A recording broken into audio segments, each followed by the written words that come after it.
Bonjour à tous, c'est à moi qu'il revient d'inaugurer cette série de vidéos sur la façon dont les chercheurs en histoire travaillent dans notre centre. Alors pour ma part, j'ai réalisé une thèse sur la façon dont on applique la peine de mort en France au XXe siècle euh, dans les administrations judiciaires et pénitentiaires. Le document que je vais vous présenter aujourd'hui est un cahier de surveillance des condamnés à mort, couvrant les années 1947 à 1954. Ce cahier se trouve dans les archives départementales des Bouches-du-Rhône, à Aix-en-Provence. Il provient de l'ancienne prison d'Aix, qui n'est aujourd'hui plus en service et qui, après rénovation, abrite désormais la cour d'appel. Alors, pourquoi avoir choisi de vous présenter ce document?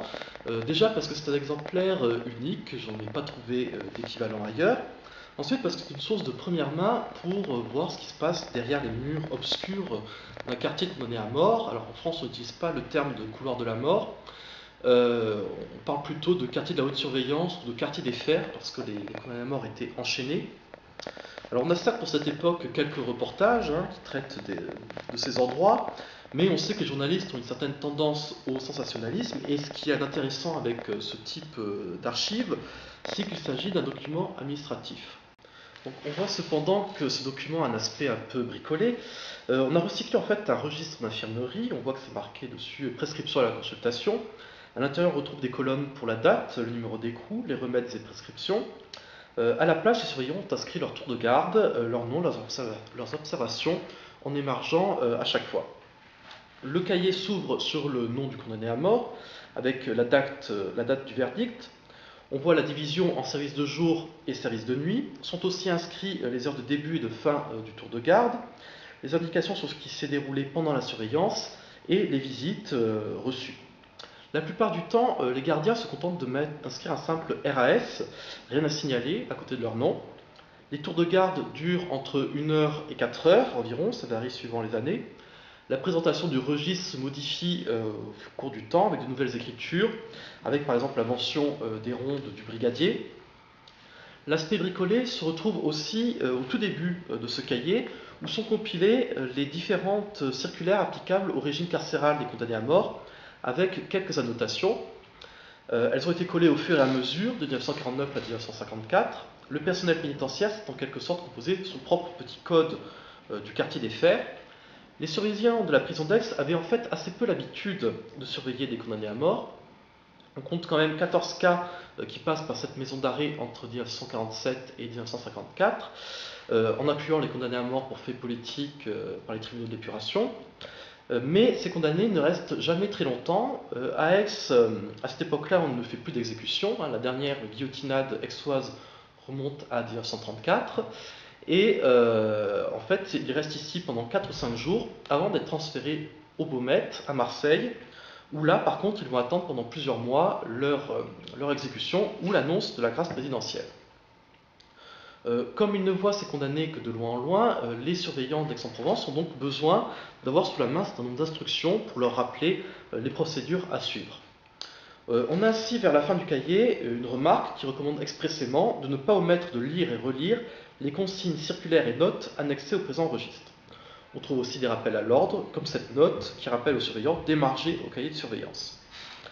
Ces circulaires viennent après-guerre formaliser le régime traditionnel qui était appliqué aux condamnés à mort depuis le début du XIXe siècle, depuis la fin du XIXe siècle, et qui n'avait guère bougé jusque-là, avec quelques variantes locales.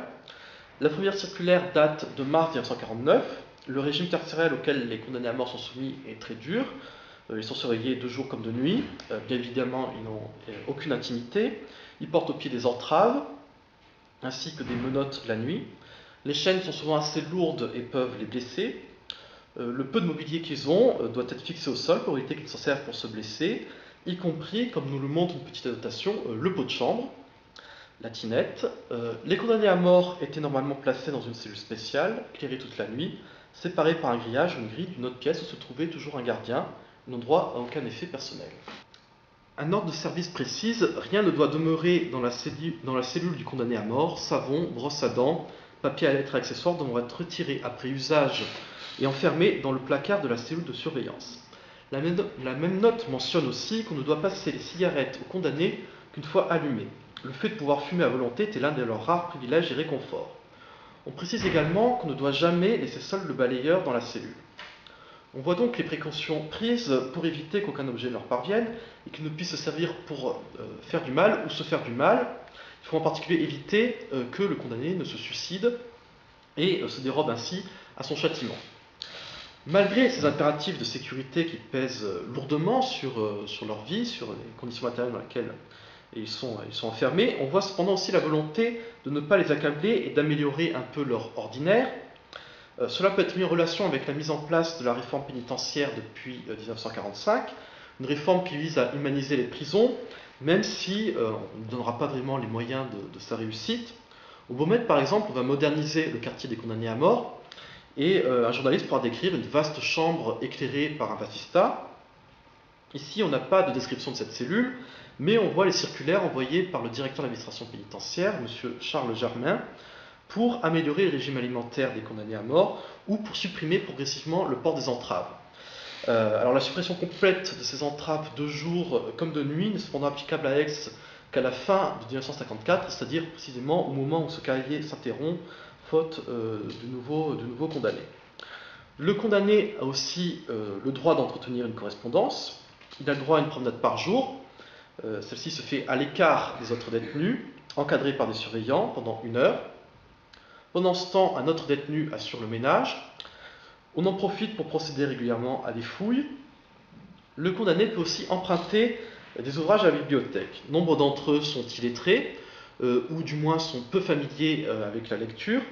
Ils préfèrent souvent d'autres loisirs, comme par exemple jouer aux cartes avec leur gardien. Mais on a ici l'exemple d'un condamné qui a emprunté les œuvres de Mirabeau et la résurrection d'Orphée, et qui les rend à la bibliothèque au moment de son transfert.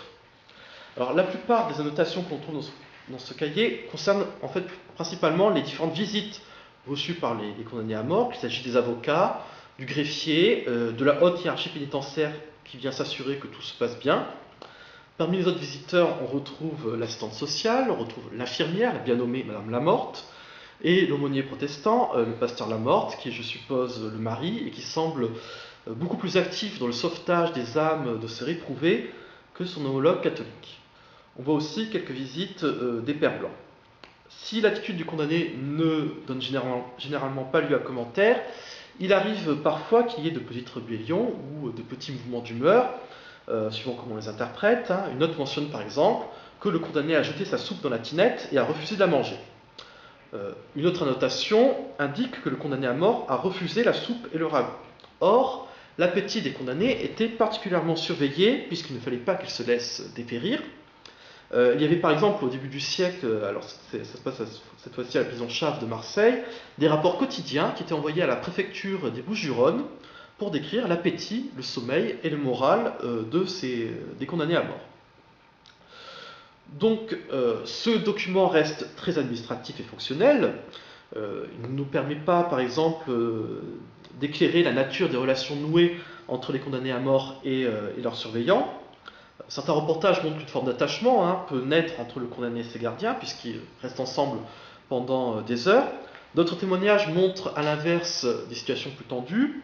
Alors ici, le temps passé dans la prison est, il est vrai, assez court, et sans doute trop court pour que de telles relations se développent. Ce cahier ne nous permet pas non plus vraiment d'imaginer ce que pouvaient penser les condamnés à mort dans les jours suivant leur verdict, mais il nous donne quand même une multitude de petites informations sur la façon dont s'organise le personnel pénitentiaire, le directeur, les aumôniers, pour gérer la garde de ces patients particuliers. Voilà, donc j'espère que grâce à ce document, j'aurai pu vous donner un petit aperçu du quartier des Fers de l'ancienne prison d'Aix au milieu du siècle dernier.